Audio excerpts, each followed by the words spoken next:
Yes. Oh, I didn't expect you to. So we thought, are you coming in? Yes. Thank you. Nice having you in. Well, it's very nice, and the weather, I must. I think it will not be right to, for any person to say that it wasn't a fair trial. I would say it was as fair, in fact, more than a fair trial that any trial could be. I think the question on everyone's minds is, will Mr. Bhutto be hanged? All I will stress on this, that justice must be done. And nobody is above the law according to my conviction, whether it is Mr. A, Mr. B, or General Ziaul Haq himself.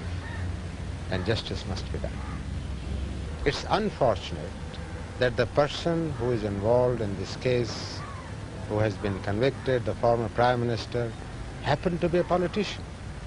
He happened to be the former Prime Minister of Pakistan. He happened to be the chairman of the People's Party. But that does not make him or anybody else above the law. Do you think that the very fact that you have a military government at the moment in Pakistan would influence the courts, must influence them? We can't. As I said before you, that although this is supposed to be a military government, but we have not abrogated the Constitution. The Constitution is still in, technically speaking, held in abeyance, but we are following it to assume that just because there happened to be a martial law, the military government can or will influence the court is totally wrong.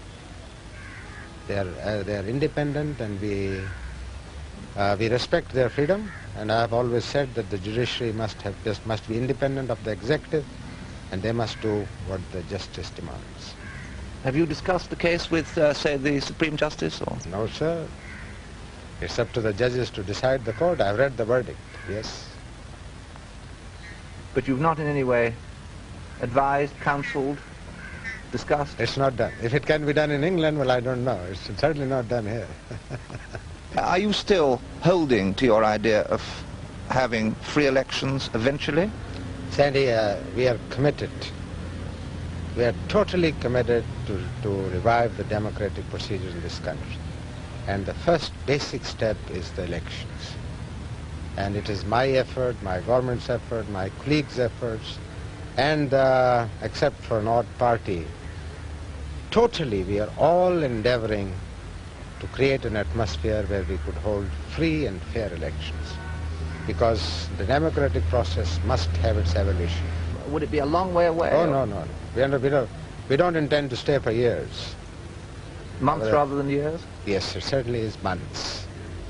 And all I'm looking for is an environment in which to hold elections, and more than that, to see that the results of the elections are positive. Because elections for the sake of elections is not the answer. Elections must bring out a positive result in the form of a somewhat stable political government.